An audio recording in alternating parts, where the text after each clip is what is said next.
Okay, and we are live. Hi, everybody. My name is Autumn Keynes. I'm the Associate Director of Academic Technology in the Center for Excellence in Learning and Teaching at Capital University. And I'm here with a group of faculty and one student to do a short presentation about some innovative approaches to using technology in nursing curriculum.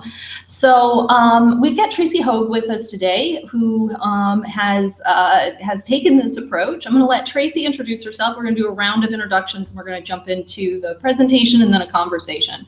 So Tracy, go ahead and introduce yourself. So hi, my name is Tracy Hogue and I'm an instructor in the nursing department at Capital University. And I've been involved in the community nursing class for about 4 years.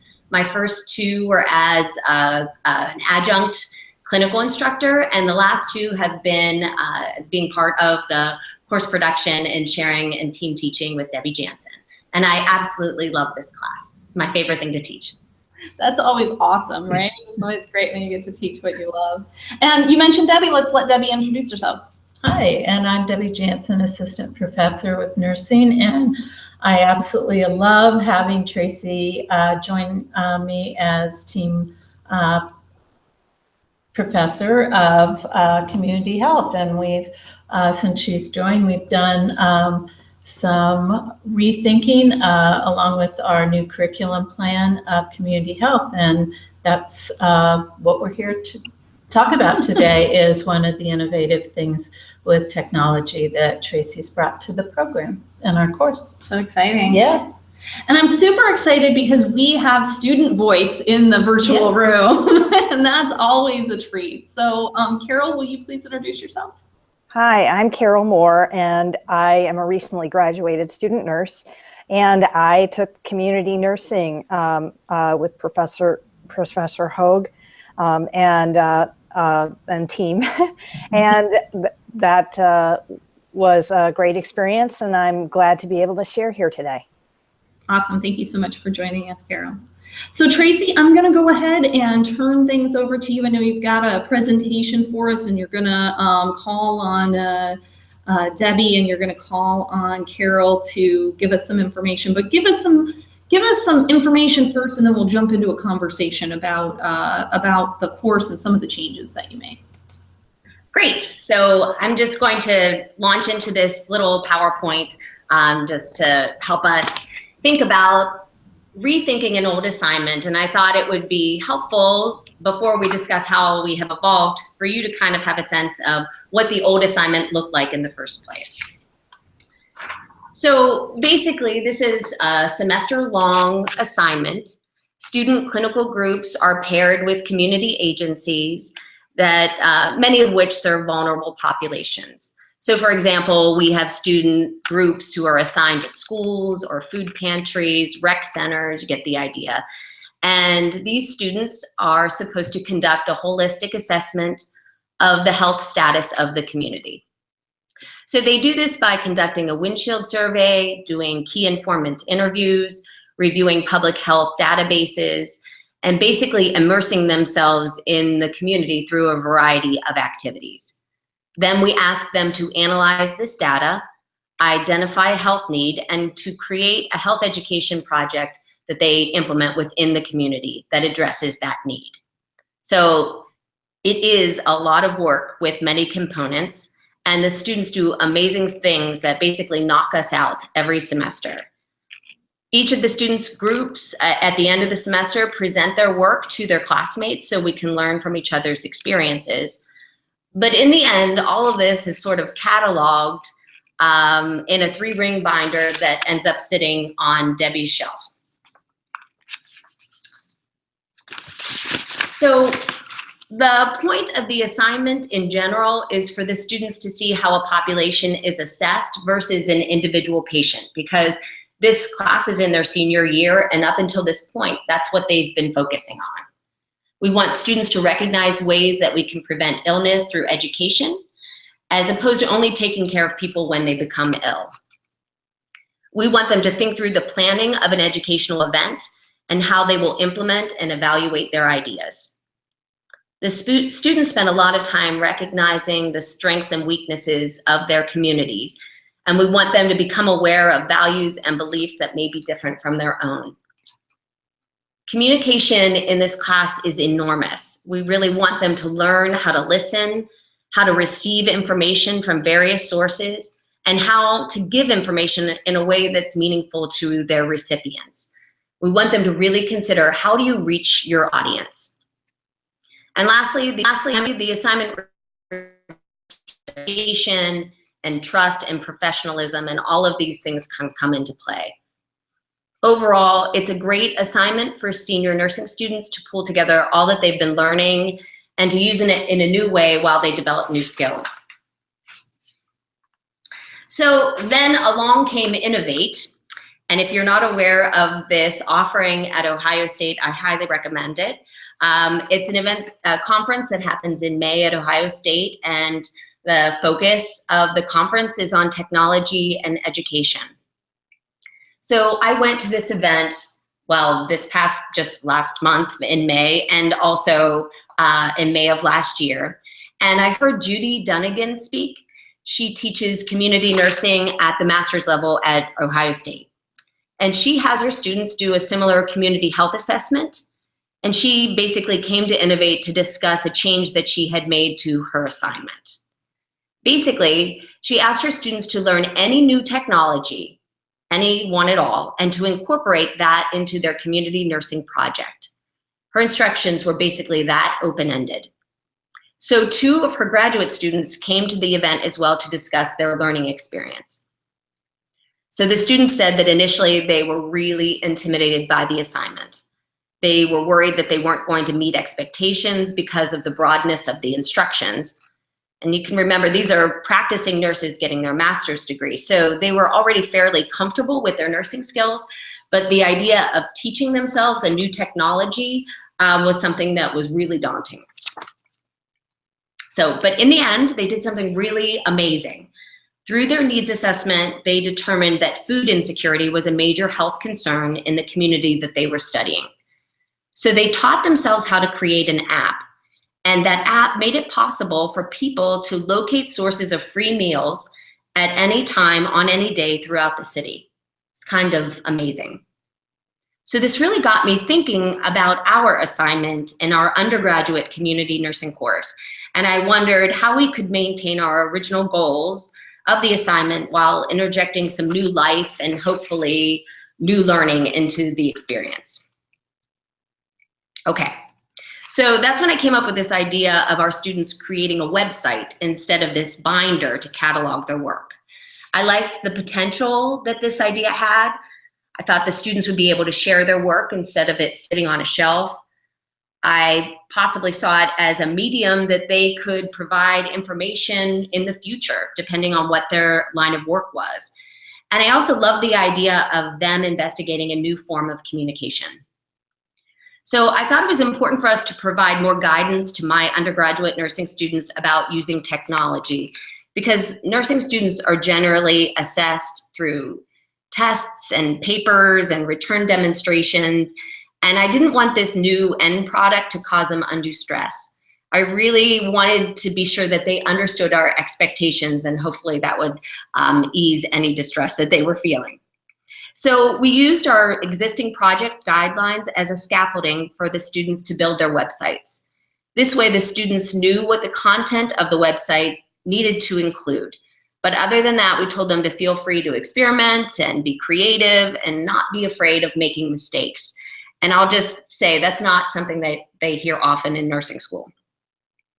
So I also gave them a tutorial link for Weebly, and that's the website launch that we used, so that they could learn the ins and outs of the creation of a website.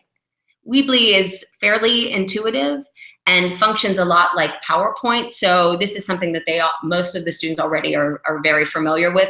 So I felt like the tutorial just helped them expand those skills. And lastly, I made a mock website for them to see as an example. So these were the ways that I tried to support the students as they moved into this new territory. All right, so basically now I'd like to show you an example of student work. This is a website that has been made public at the request of Bexley City Hall, because that was the agency that some of the students were paired with in the fall. So let me get there. Okay. All right. So here you'll see these tabs across the top. And basically, in my mind and how I described it to the students, I would say, think of that like tabs on a binder. And so these were kind of the headings of the criteria that we had handed out to them in the beginning. And the students, most of the students used the criteria in this way, so they organized their work along the guidelines we had provided to them. So you see here, like the partnership, here are the students, and this is the project that they worked on. So they paired up with Bexley City Hall, and they worked with their community health action team. So they described that here. And here they could talk, this is their partner at City Hall was a councilwoman, Mary Gottesman. And so they made links so that the reader could then investigate more about this council person. This was also a project that was paired with Franklin County Public Health. So this is the same thing, that they were making it possible for the viewer to get further information if they wanted to. All right. So this is the piece that we ask all of the students to do, this community profile. So these are the different elements that we wanted students to investigate: community as place, people, functioning system, and as a whole. So for example, just look at community as a place. The students would they had already gathered data because we give them worksheets to help them work through a windshield survey and learn about the community. And this is them sort of summarizing what they had learned. And then they can always add pictures, which is nice. And you'll see also here that they were able to attach worksheets and resources. So this was a way for them to show us all of the data that they had gathered kind of as a separate thing. And you see it just goes through each of these different categories that we asked them to focus on. So here, this listening groups, this was the education project that they conducted. So with the Bexley chat, they conducted these listening sessions throughout Bexley. And so here they could show us the planning for that. They talked about the process. Here's some more pictures. There's a recording that they have there that people could listen to. For implementation, here they were able to indicate, these were flyers that they had created and hung around campus and around Bexley, and so they were able to show us that work here. So that was kind of nice as well. And lastly, they could go through and say what they had found. So this was, they could put graphs and ways to show what the demographics of the people they had been talking to and what their objectives were. So this is, in general, this is how most students' websites looked because they followed the guidelines of the project. All right, so I guess I feel like you can see how this website, I'm gonna come off of screen share now. Okay, am I still? Okay, so I feel like hopefully you can see the difference between thinking about receiving that information in a binder and how that website really helped the information kind of pop and jump off the page, and I really love that.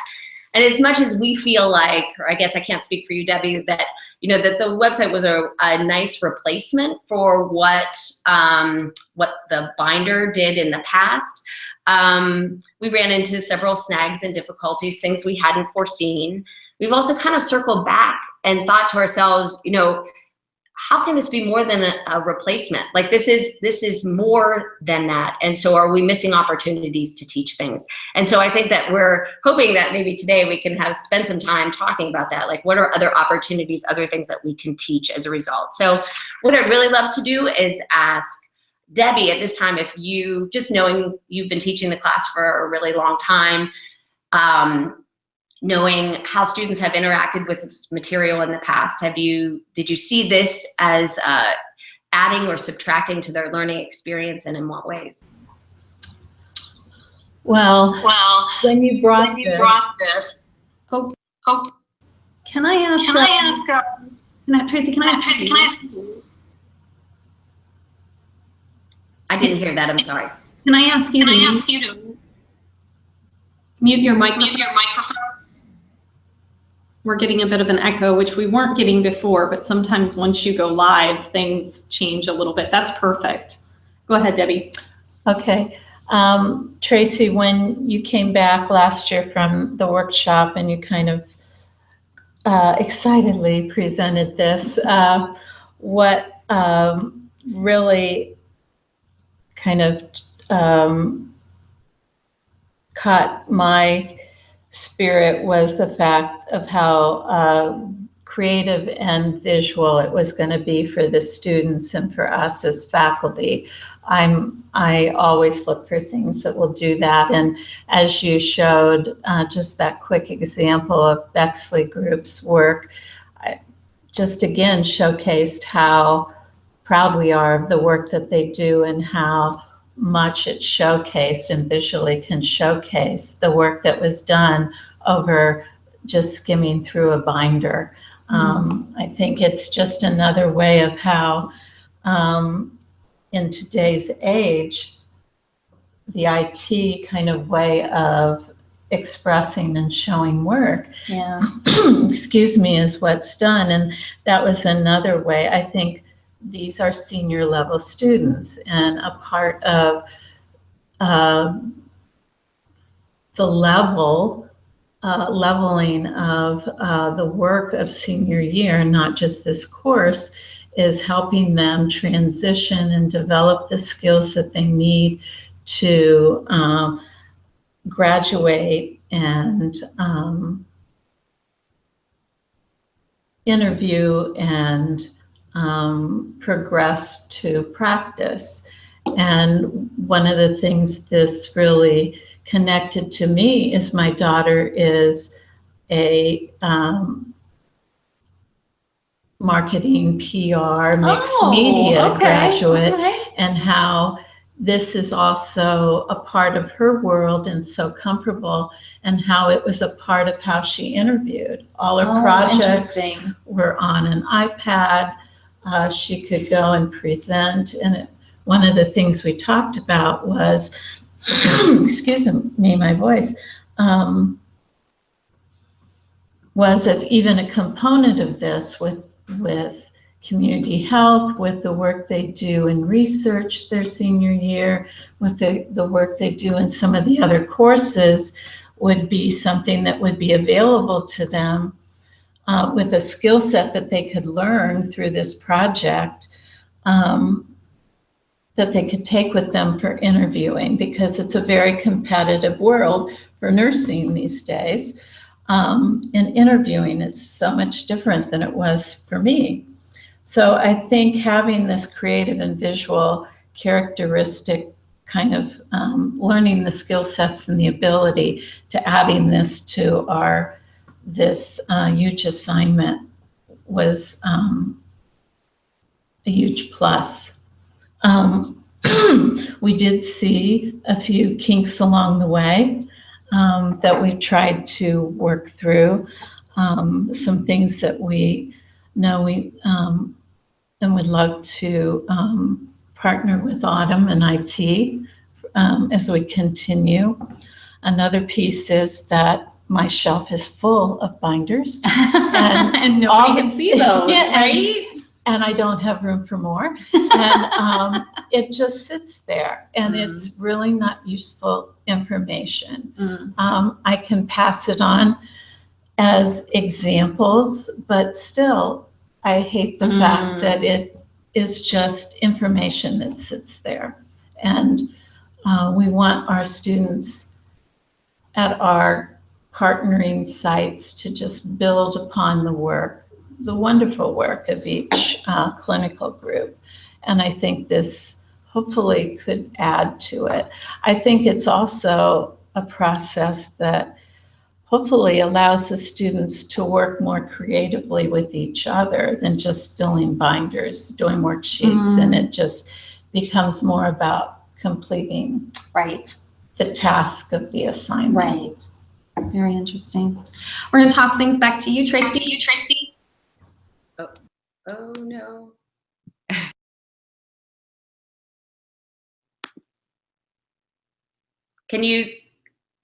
I can't hear you though. Sorry. Okay. All right. Oh, now I can. Okay, sorry about that. So I guess what I'm hearing is that you like the creative idea and you like the idea of being able to share. And I think that that was a real plus for me too, is thinking about not being the only one who would read this information, that other people could see the work. And that kind of speaks to why I'd like Carol to talk to us about this, because Carol, as a student, identified something that was an issue early on in the process that we hadn't considered enough. And so I guess in addition to hearing about, now that you know the background of what we were trying to do, whether or not we were able to deliver on that, I'd love to hear that from you. And also then if you could talk a little bit about what you identified and how we moved from there. Thank you so much, Tracy. I wanted to talk about how, sorry. I wanted to talk about how to, we came upon this issue. We started working in an elementary school, and it took a long time for this principal to accept that student nurses would be coming in. So we were really pleased to be there and undertaking important work in an elementary school.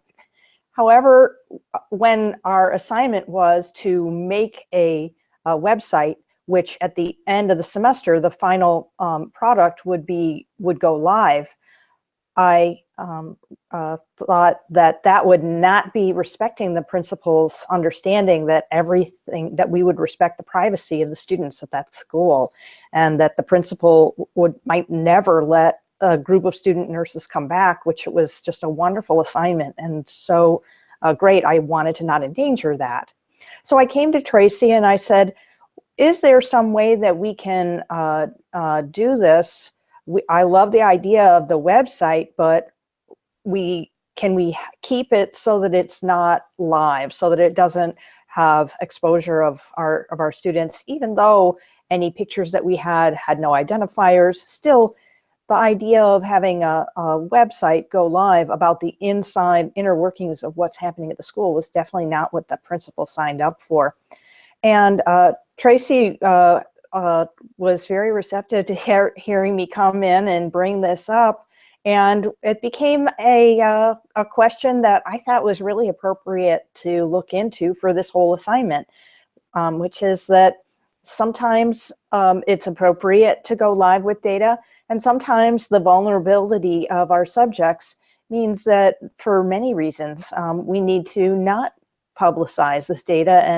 And while it's important data, and there are ways that we can share it, that going live with this particularly wouldn't be the best use. So I felt overall that just getting to have us as nurses explore this issue of where is the limit of what we want to share of our learning versus protecting our patient population and the confidentiality expected by parents dropping off their third grader at school that day.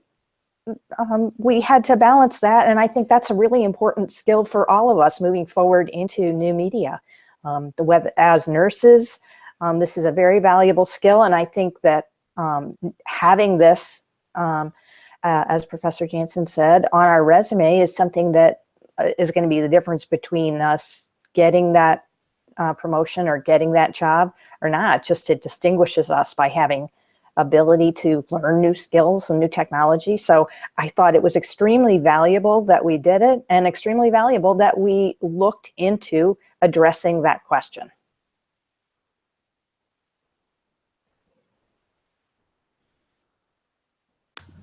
That's awesome. That's awesome. Go ahead, Tracy. Go ahead, Tracy. I think you just.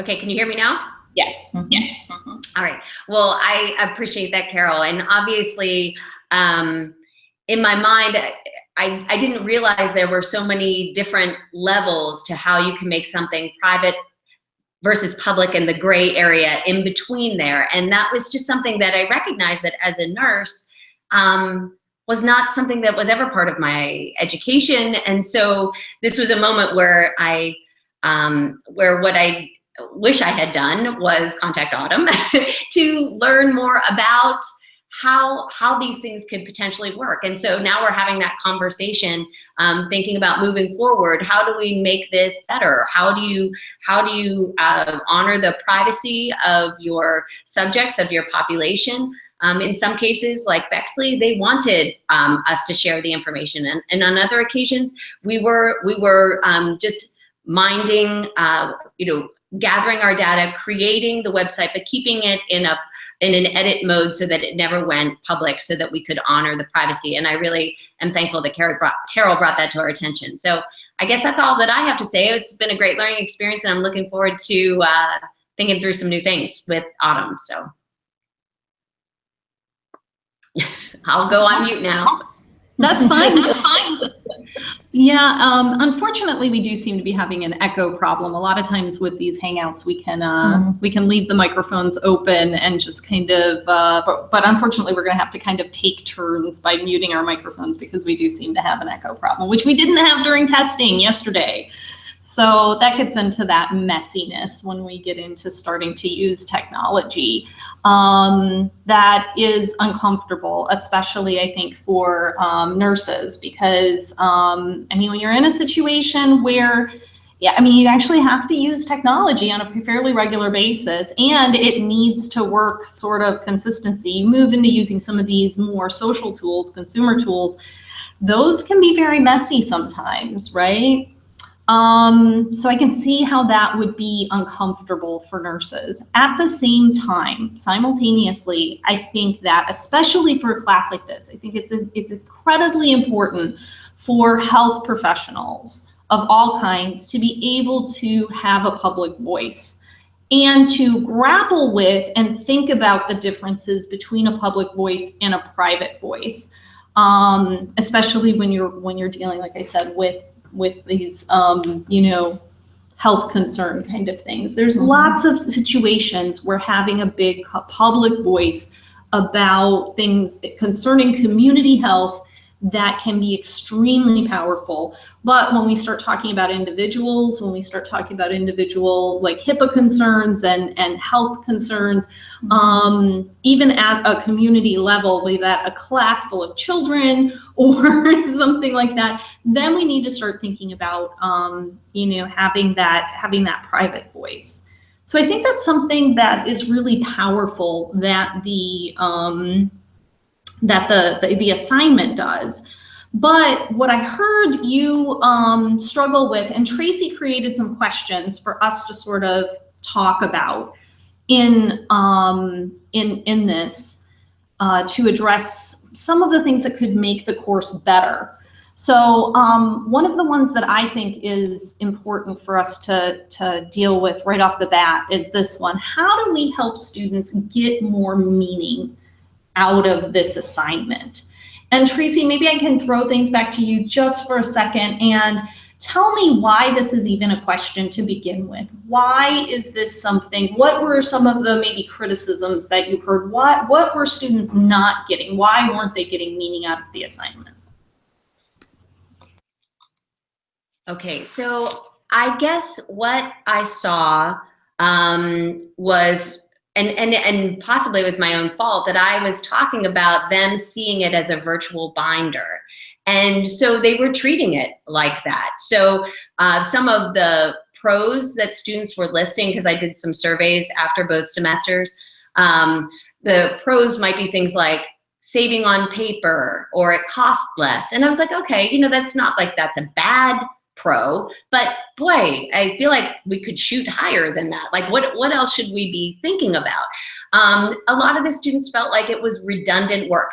Maybe a lot is too strong of a word, but because we had them present to their fellow students on their projects and also create the website, I felt like, and they were calling that redundant, I felt like, well, obviously I didn't do enough to help them understand the value of what they were doing. And part of that is my own lack of knowledge about what that value is, or to even have the proper vocabulary to be able to bring it up. So those are some things that some of the students had said about the project that I can also say one student wrote that that they were able to see, she was able to see how she could use this tool to teach populations. And I thought, gosh, out of all of these surveys, one person recognized that this is actually another mechanism of communication that they could possibly use. Now, I mean, one person wrote it on the survey, but I guess it just made me realize that I needed to be talking about that more so that students, realized what they were doing. I'll go back on mute. So yeah, I think that is, I think that's very insightful. And I would say to you, as somebody who works with a lot of faculty, don't beat yourself up over that. That's a part of the process of teaching. We do that through iteration, right? We come up with a great idea to do something. There's so many different spheres. There's so many different paradigms that you're working with that. You've got the technology, the digital literacies, the objectives, the different things that you're trying to accomplish, and then you run it and you learn through running it, right? And then you realize through that process of reflection that that you can do some things better. So yeah, I'm hearing that you need to be more deliberate about speaking to the students about why this is important, because maybe they're not getting that right off the bat. Does that sound right? Yeah. I would like to hear if Carol has any insights for us on this one. That's a great idea. Carol? Well, thanks so much. I thought it was very valuable just to be able to express ourselves in a visual medium as well as a medium that we're immersed in as students all the time that we never were coming up when I was a student the first time. So I'm an older student. And I thought it even the playing field so that the students who came from an art background or were just out of undergrad or this was their first undergraduate experience, we all were doing something totally new and throwing ourselves into the deep end and working in that creative space. I thought it opened up a lot of opportunities for us to learn about what a community is. And a community, no matter whether you can publish this online or not, is an online presence. Their PTO at the school is online. Their school had an online presence. So having existing online is crucial for whatever we are presenting. And as nurses, we need to start thinking about how we fit into that. So I thought it was extremely valuable. And yes, the iterations make a lot of sense to communicating back. I don't know that it made, that we had that connection of exactly why we were doing the worksheets and then going to have them online and then what our presentation had to do with any of the worksheets. And so that could have been tied in better. And I'll look forward to seeing how you guys come up with iterative solutions to that every semester. So I think that's very insightful. And I think that Carol has naturally progressed into one of Tracy's other questions. And so I want to throw that up on the screen really quickly. So how do we frame the project at the beginning of the course to help students recognize the value of learning this new skill?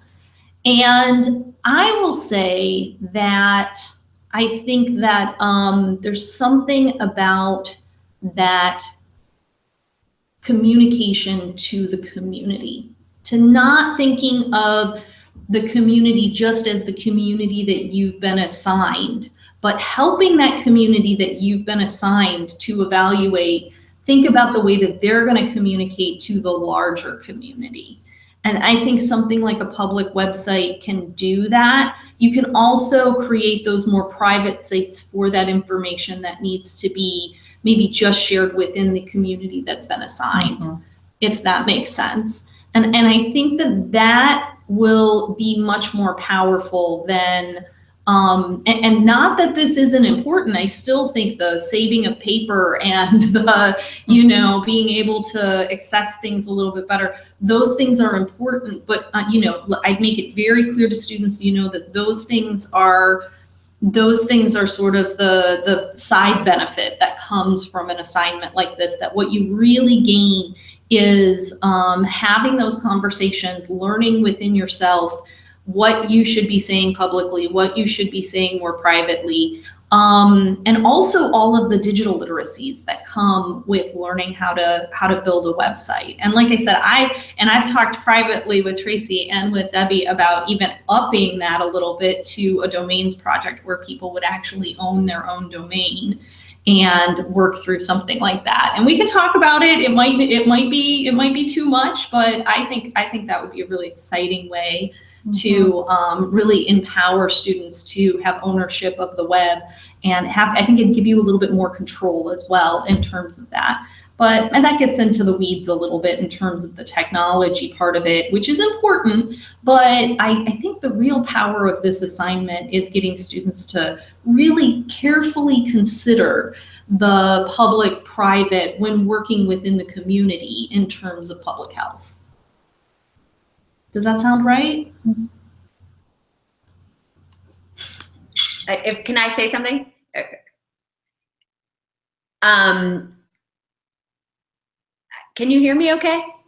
Okay, so I guess what I was worried about after the fact was that in some ways did this introduction of this type of project distract from those original goals that we had of them and their learning about population health and health promotion? Like, did in some way we distract, and is there a way to help them maybe thread together a little more so that students don't see it as a distraction, but more or less an enrichment of those original goals? So I don't know if there's anything that either Carol or any of you, Debbie, Autumn, if you felt like that in some ways that we, I guess I didn't want it to seem like it was just a bell and whistle that we were adding to the course, that there was a reason for it. So I'll put myself on mute.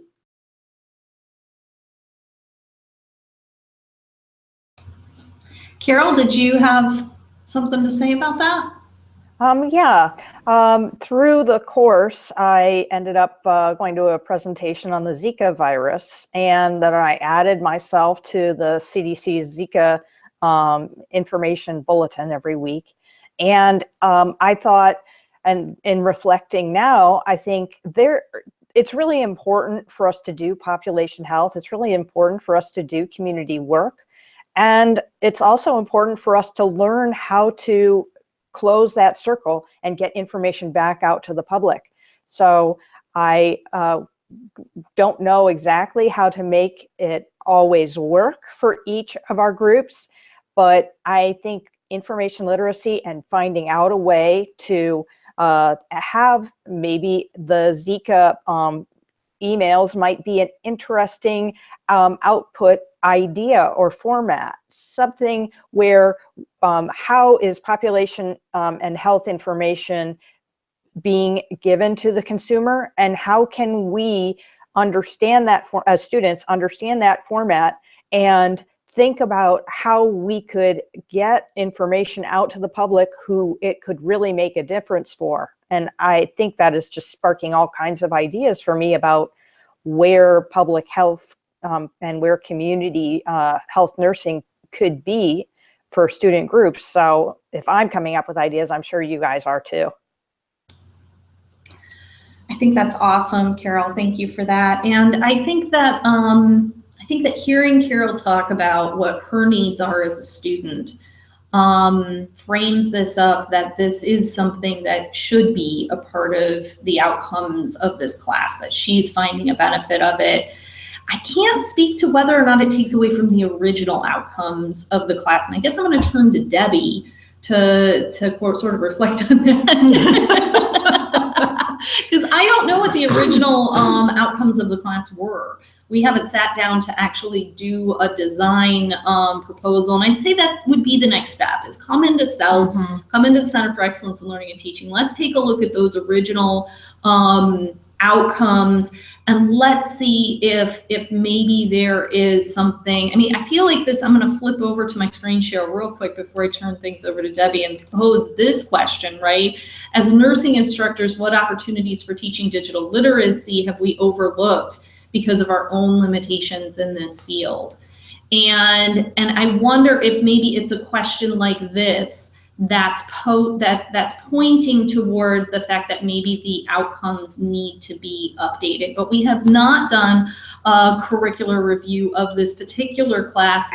I don't know what the needs are for the outcomes in terms of any kind of accreditation you may have, or other, things that point toward that. I don't know. Do you feel there's like a little bug here?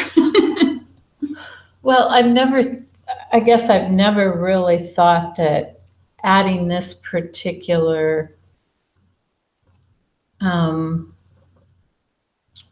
method or model to the assignment is taken away from the original purpose. I've always thought it added creative and new skill sets for them. Yeah. In helping enhance, really.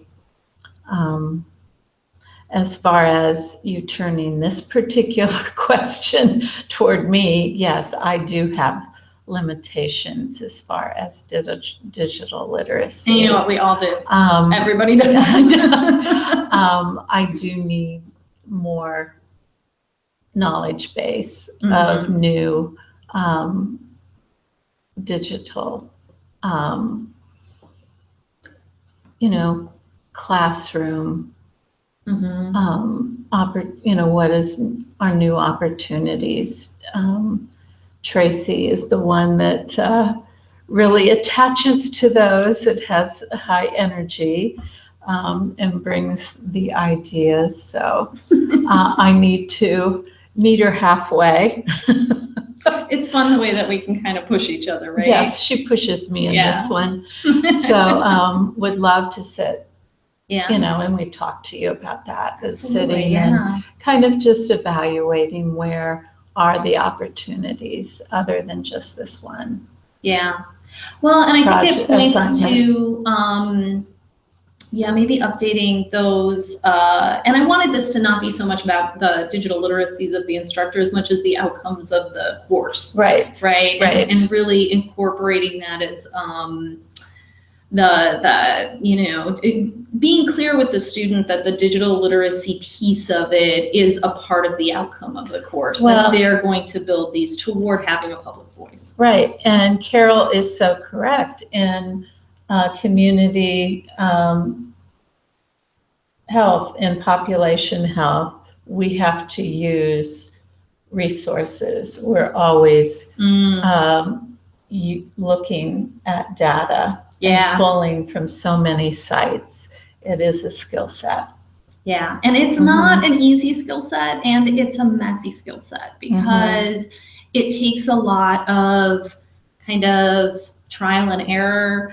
You make a lot of mistakes. Things don't work the way that you want them to. The internet goes out, right? The internet actually went out on us. That we had a plug that came out when we were first setting down. And when we got ready to start this Hangout, it was like, this isn't working. Yeah. And so, there's a lot of moving into that kind of troubleshooting mindset can be, it can be a little disheartening. It can be a little off-putting, but I also think it's something that nurses have to deal with, right? Every body is not exactly the same. Every illness doesn't present itself in exactly the same way every single time. There's a lot of creative thinking. Definitely. And in community, global health, population health, the information changes constantly. So, yeah.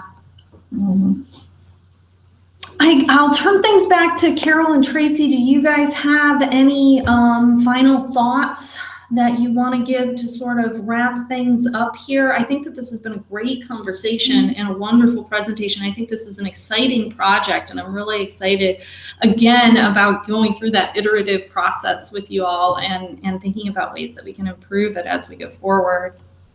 I'll just jump in and say that this was a great opportunity to have a learning process that was, as a senior capstone project, much closer to the inchoate unbounded experience of real life and life as a nurse, that we don't exactly know what the boundaries are going to be, and we kind of have to define it for ourselves.